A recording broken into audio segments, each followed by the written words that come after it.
In the case of a trade war, there's no bounce back.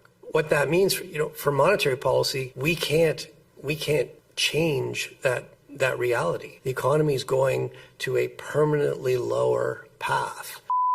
Are the tariffs coming? Are they not? And Mark Carney, the globalist bankster, says that he's going to enact the Emergencies Act if he is installed as the next Liberal leader. So let's get into exactly the insanity of what Mark Carney said here. And you have to think about it in the context that he is one of the top picks to become the next Liberal leader. So let's hear what he said. The thing that my government is going to do is to use all of the powers of the federal government, including the emergency powers of the federal government, to accelerate the major projects that we need in order to build this economy. Sounds a bit like Build Back Better, doesn't it? That's exactly the crazy thing that is going on right now. They're saying the quiet part out loud. You've got globalist politicians like Mark Carney, who's an ex-bankster himself, that is now on the ballot card to become the next Liberal leader, up against World Economic Forum trustee board member Chrystia Freeland, who is another top pick to become the next Liberal leader and could actually become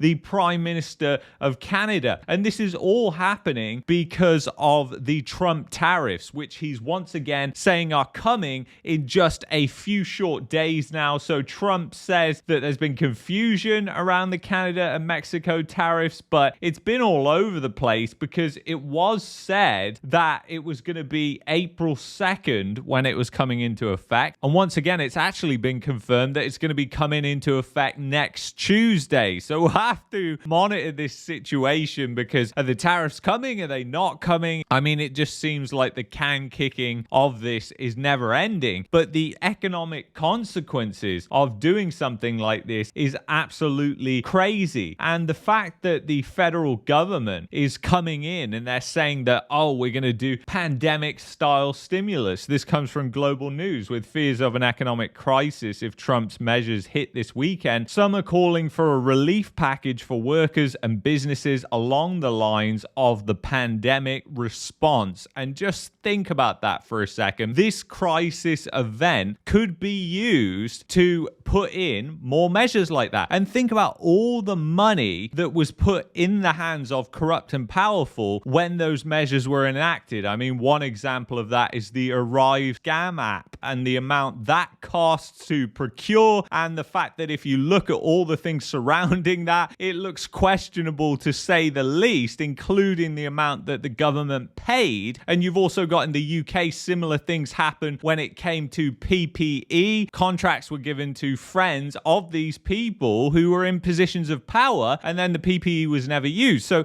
it's not like Canada is just an isolated case. Let's take a second and look at what the Canadian dollar is doing right now, and it's down, 0.75%. It's not at the lows which we saw before, but it could easily fall and get down there. I mean, a lot of the news has been baked into the pie surrounding this. Obviously, there's a lot of fear and uncertainty over this, and that's exactly why I want to get into this chart, which really shows the provincial US export exposure, and it varies significantly with Alberta, New Brunswick, Saskatchewan, Ontario that are ahead of most of the provinces in terms of their export exposure. Obviously, Ontario is the most populous province. You've had a lot of buzz surrounding people moving to Alberta. So the fact that that is top to be hammered by the tariffs should tell you really what's going on here. And then you have to think, if there is a tariff relief package, where is inflation heading? Because the thing that the tariffs will definitely do is screw up supply chains, which would be incredibly similar to what happened during the pandemic. And the Bank of Canada has already said that they're not really going to change their policy that much because it will be a structural shift in the downward pressure on the economy, and there's nothing that they can really do to change that. In the case of a trade war, there's no bounce back. If you introduce tariffs, the economy works less efficiently. We don't get those economies of scale.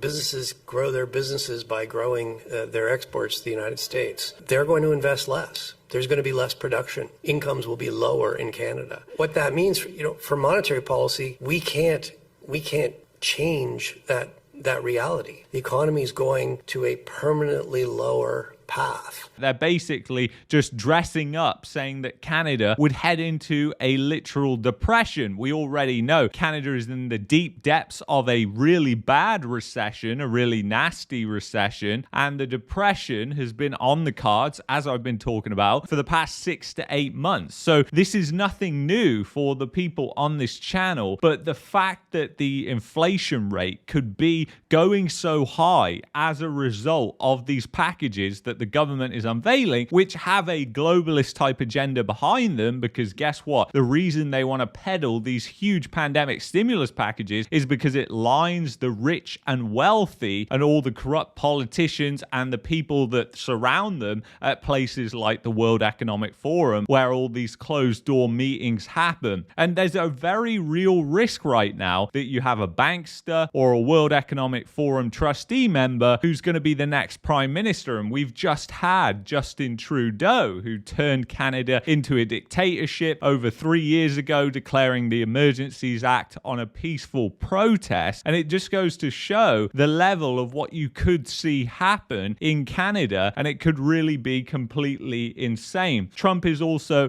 going after the EU now as well. So he's saying 25% tariffs are coming on the EU. And a lot of people kind of get this all wrong with the tariffs. They think the US is going to be the only one affected because they're essentially paying to import the goods from places like Canada, Mexico, the EU, if they're putting in these tariffs. But the problem that people aren't seeing here is the US is a huge exporter. So if the import costs are going up and more manufacturing does move back to the US, which I think is unlikely, but let's say it does, like Trump wants, then that's going to mean a structural change in the supply chain that's going to need to happen. And that just can't happen in the process of 6 to 12 months. So it would lead to sky-high prices and a massive rise in inflation, or an economic collapse and a disinflation, deflationary recession. You definitely look at what's happening with bond yields in Canada, and it becomes increasingly obvious that the bond market is pessimistic about the future. This is the 10-year government bond yield. It's down over 0.5% today on the back of the news about the tariffs, and it's been going down. So that's telling you that inflation isn't coming. That's telling you that economic depression is coming. So it's going to be very interesting to see how this all plays out. We have to really monitor what happens with these tariffs. Is this just yet again another negotiating tool and tactic that Donald Trump is using here to get some leverage over Canada? It's really not clear at this point what the true intentions are. There's been a lot of talk around drugs and migrant flow, but if you actually dig into the numbers on that, especially from Canada, the numbers are so minuscule that it makes no sense. And Trump has also said that he's going to do reciprocal tariffs as well. So that means if you get into that trade war type scenario, that could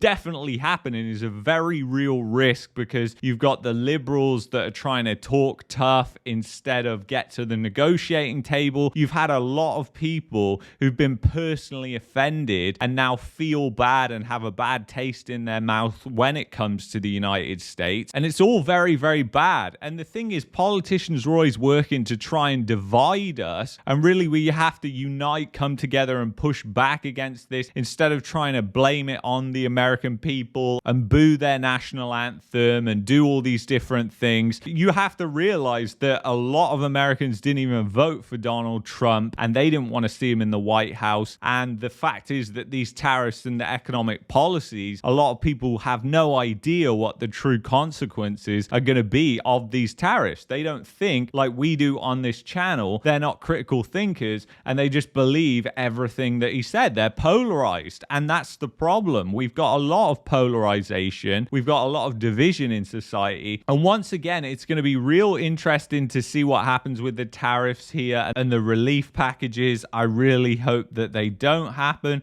But if we look at what's going on with gold right now, actually down on the day. So very risk off for the markets with gold down and a lot of the major markets selling off. So it's going to be incredibly interesting to see what happens as this situation evolves. Who knows whether the tariffs are even actually coming, but we're going to see over the next week again. Maybe they're going to be paused for a month. We really don't know. So anyway, I want to thank you so much for watching this video. If you've enjoyed this video, check out this video here. And if you're looking for a VPN and want to help support the channel, please go to expressvpn.com/marketmania. I will see you in the next one. Take care, guys.